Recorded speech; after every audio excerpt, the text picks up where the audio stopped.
Seja muito bem-vindo ao momento Conecte-se com o Senhor, o nosso devocional diário de leitura da palavra e de meditação sobre o reino de Deus. Hoje a leitura fica no capítulo 11 do Evangelho segundo Marcos. Vamos juntos?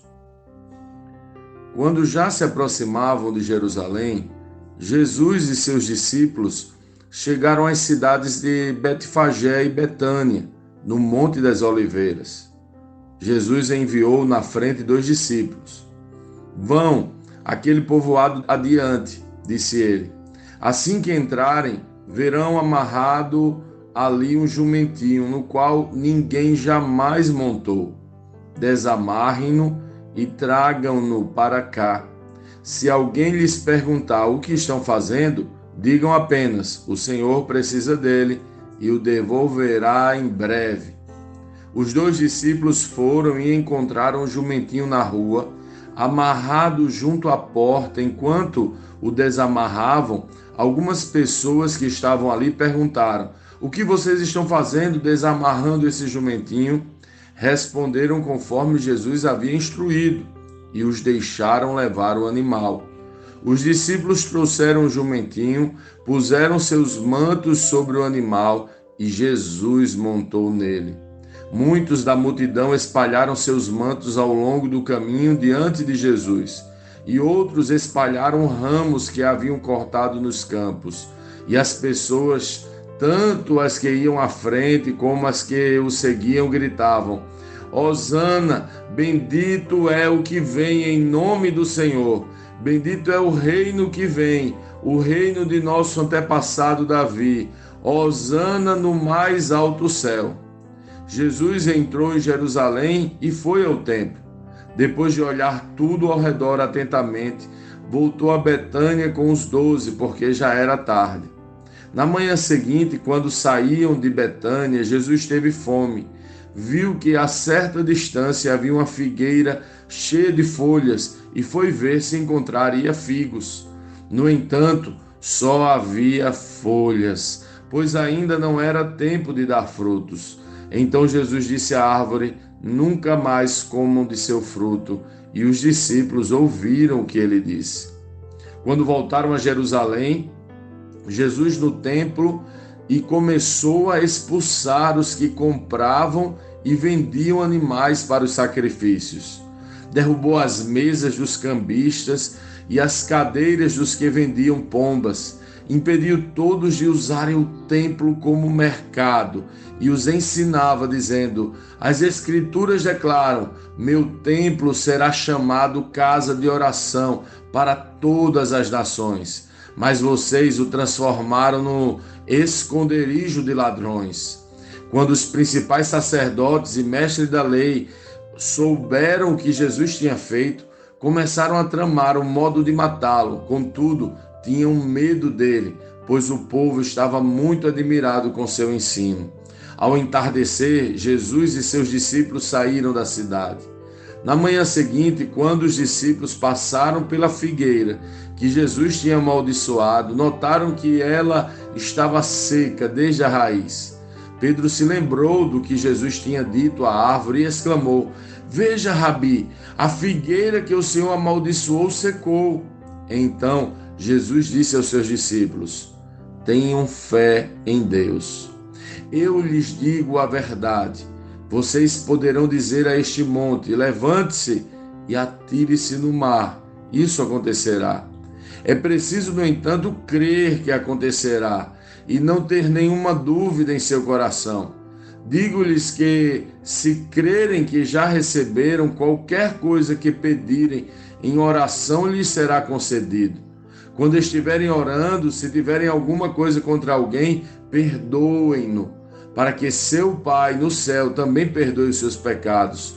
Mas se vocês se recusarem a perdoar, seu Pai no céu não perdoará os seus pecados. Mais uma vez, voltaram a Jerusalém, enquanto Jesus passava pelo templo.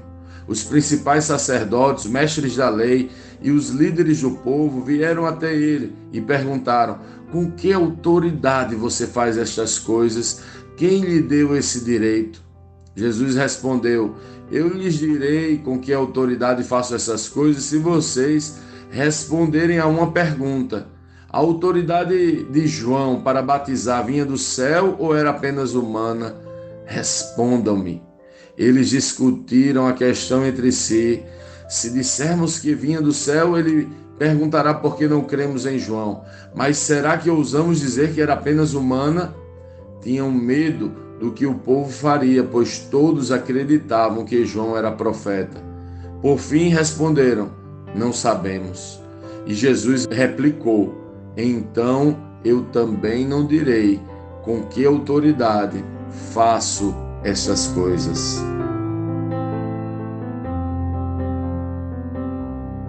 Lendo este capítulo de hoje, nós precisamos responder: como Cristo lê esse texto?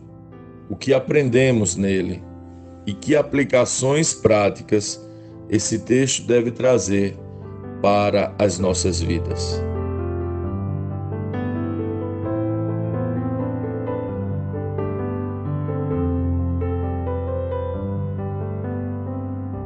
Jesus entra em Jerusalém e havia aqui uma clara, entre aspas, linha sagrada do tempo, que ele conhecia bem e seguia fielmente. Fico pensando na incrível logística disso tudo. Colocar o jumentinho naquele lugar específico, acertar com as pessoas e tudo mais. Isso para mim é maravilhoso demais. E para você? Mas quando chega a Jerusalém, a coisa ficou quente e ele denunciou: estão fazendo de minha casa uma casa de comércio. O que é o comércio? O que eles vendiam? Porque Jesus não gosta de comércio. Você certamente precisa entender bem isso. Saiba, eles não vendiam drogas ou algo semelhante. Eles vendiam animais para o culto, para o sacrifício que eram feito naquela época para que fosse cumprida a lei, mas não entenderam, na verdade, o objetivo da lei. O objetivo não era praticidade, o objetivo era relacionamento. Dever-se-ia criar um animal sem defeito, em favor de seus próprios pecados. Levar um animal em um sinal de dor, arrependimento e lamento para sacrificá-lo, para sacrificar aquele animal que deveria ser íntimo da casa, se você me entende, valioso para a família. Eles começaram a comprar animais e sacrificar sem apego, sem reflexão, de forma prática, como é natural, inclusive, nos dias de hoje. Começaram a tentar comprar a Deus levando um animal que não era íntimo, que não o conheciam. Hoje fazemos tantas vezes isso.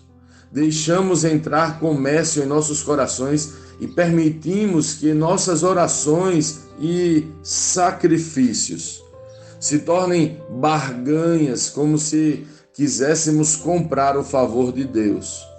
Isso é comércio e sempre deixa Jesus bem irritado. Quem trabalha com comércio não é o nosso Deus, é a concorrência, é o adversário, que por sinal deixou entrar comércio em seu coração e começou a achar que podia comprar a posição com sua dedicação e esplendor. Se deu mal, muito cuidado. Nosso Deus trabalha através de relacionamento, graça e misericórdia. Lembra daquele versículo de Mateus 9,13 que diz: misericórdia quero e não sacrifícios? Pois é, Jesus está falando sério. Jesus vai indo pelo caminho, encontra uma figueira e ela não tem frutos. Ele simplesmente decreta a morte dela. Como pode uma figueira não ter frutos para o Senhor? De volta, Pedro percebe que aquela figueira havia secado completamente. E Jesus começa a ensinar uma importante lição, usando aquela situação. O princípio parece meio desconectado com a figueira e com tudo o que está sendo dito, mas depois percebemos o sentido profundo daquele ensinamento. Ele fala de fé, que se tivermos fé, diremos a uma montanha para que ela seja lançada no mar e assim será feito. Ele diz que se pedirmos algo sem duvidar, desta forma acontecerá. Do que Jesus está falando? De que montanha ele está falando? Como isso tem a ver com o fruto da figueira? Será que trata-se de um ensino sobre determinar sem duvidar? O final do diálogo, o final do ensino revela qual é o fruto que precisamos dar e qual é a montanha que Jesus se refere. É o versículo 25 e 26, quando Jesus diz assim: quando estiverem orando, se tiverem alguma coisa contra alguém, perdoem-no, para que seu Pai no céu também perdoe seus pecados. Mas se vocês se recusarem a perdoar, seu Pai no céu não perdoará os seus pecados. Particularmente entendo que as montanhas que precisamos arrancar de nossos corações é a falta de perdão. Penso que o ensinamento aqui é exatamente esse. Assim como a figueira que secou por não ter frutos, assim as pessoas que não perdoam se tornam secas e sem vida. A montanha que precisamos lançar ao mar são nossos corações duros que dificilmente perdoam. O fruto que precisamos produzir de pronto e a qualquer hora é o perdão, pois a qualquer hora o Senhor passará e verá se só temos folhas ou se verdadeiramente temos frutos. E se não manifestarmos o perdão, na verdade, não entendemos o que Jesus fez por nós.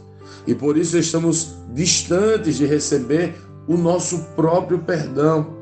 Sim, é necessário fé para perdoar.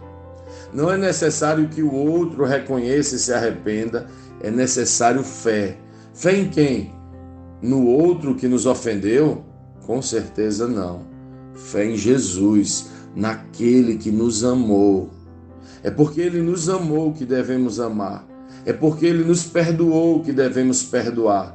É porque ele pagou nossas dívidas que perdoamos as dívidas daqueles que nos devem. Pense sobre isso e não seja a figueira sem frutos. É muito perigoso.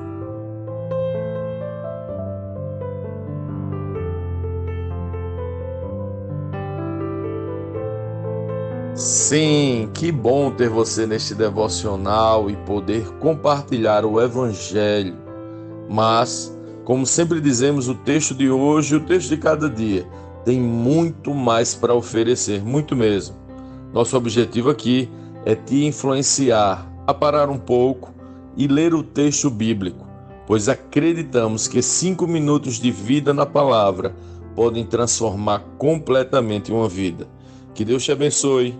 Leia, medite, comente, pergunte e adore o Senhor no seu lugar secreto.